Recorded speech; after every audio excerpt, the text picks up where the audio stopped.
Hello everyone, welcome to my channel Janu's daily recipes. ఈరోజు recipe వచ్చేసి గుత్తి వంకాయ అండి.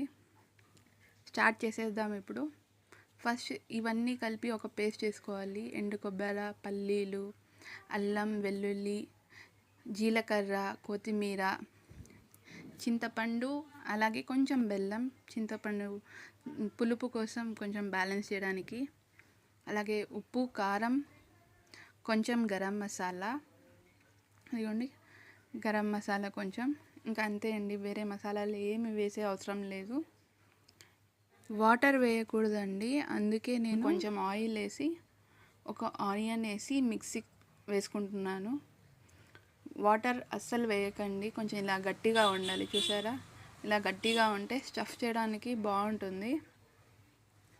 ఇలా వంకాయని ఇలా కట్ చేసి స్టఫ్ చేసి పక్కన పెట్టుకోండి.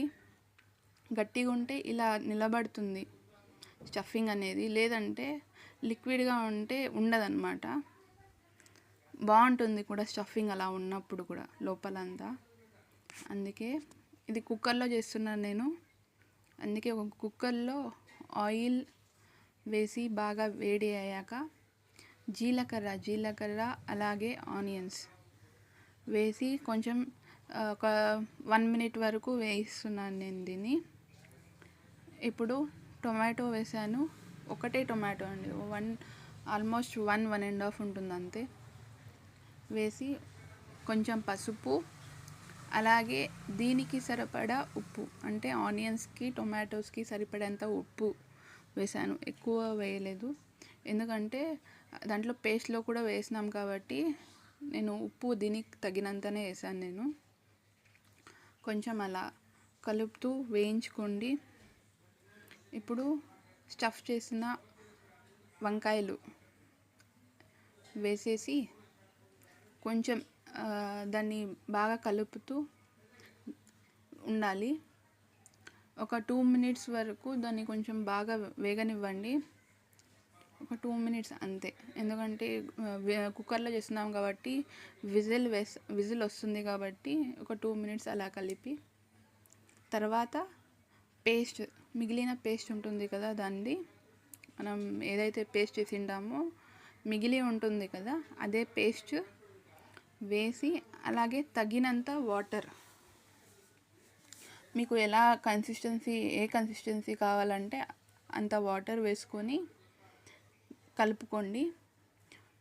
కొంచెం కొంచెం వేసుకోండి, చూసుకొని ఎలాగ మీకు ఏ కన్సిస్టెన్సీ కావాలంటే అంత కన్సిస్టెన్సీలో వాటర్ వేసుకోండి.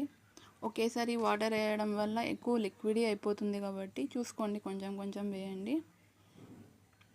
చూడండి, ఇలా వేసేసి కన్సిస్టెన్సీ చూసుకొని మూత పెట్టేసేయండి. ఒక 2 విజిల్స్ వచ్చేంత వరకు, 2 విజిల్స్ అయ్యాక బంద్ చేసేయాలి, అంతే. ఇంకా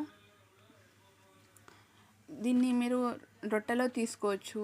మా ఇంట్లో అయితే రొట్టెలో తింటాం మేము, అందుకే నేను కొంచెం లిక్విడ్గా పెట్టలేదు, అలా గట్టిగాను పెట్టలేదు. రొట్టెలో చాలా బాగుంటుంది గుత్తి వంకాయ. లేదు రైస్లో అంటే ఉత్త రైస్లో కాకుండా ఒక బగారా రైస్ చేసుకోండి, లేకపోతే పలావ్ చేసుకోండి, చాలా బాగుంటుంది దాంట్లో. ఇప్పుడు 2 విజిల్స్ అయిపోయింది కదా, ఇప్పుడు చూడండి, ఒక 5 minutes అలా పెట్టేసేయండి. 2 విజిల్స్ అయింది కాబట్టి వెంటనే తీయడానికి వెళ్ళొద్దండి.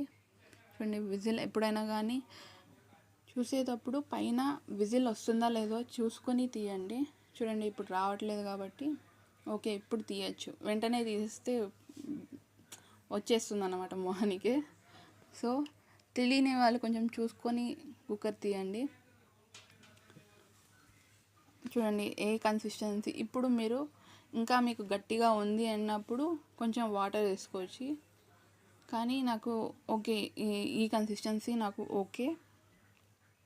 ఇప్పుడు చూద్దాం బాగా ఉడికిందా లేదా అనేది. చూడండి, ఒక్క కట్టికే నేను ఇంకా లెఫ్ట్ హ్యాండ్తో కట్ చేశాను కాబట్టి అంత ప్రెస్ చేయలేదు నేను. బాగా కరెక్ట్గా ఉడికింది. నేను ఇంకొంచెం మంట పెట్టాను నేను, కొంచెం కన్సిస్టెన్సీ కోసం. మీకు ఎక్కువ లిక్విడ్గా ఉంది అంటే కూడా కొంచెం పొయ్యి మీద పెట్టండి, మీకు అది గ్రేవీ తగ్గుతూ వస్తుంది, అంటే లిక్విడ్ పోయి కొంచెం గట్టిగా అవుతూ ఉంటుంది. ఇప్పుడు నాకు కన్సిస్టెన్సీ చాలు కాబట్టి కొంచెం కొత్తిమీరతో వేసి కలుపుకుంటున్నాను నేను.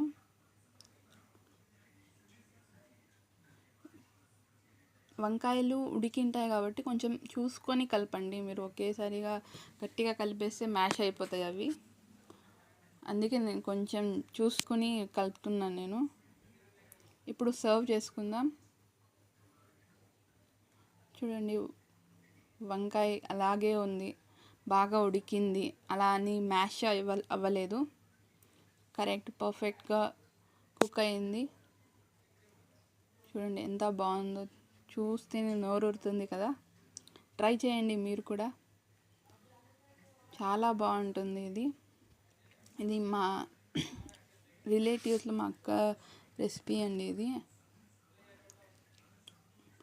చూడండి ఎంత బాగుందో, చూస్తుంటేనే చాలా టెంప్టింగ్గా ఉంది.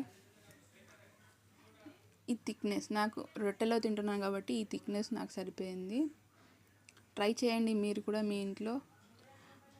వీడియో కానీ నచ్చితే లైక్ చేయండి, షేర్ చేయండి, అలాగే సబ్స్క్రైబ్ చేసుకోండి. మళ్ళీ కలుద్దాం. సైనింగ్ ఆఫ్, మీ జాను.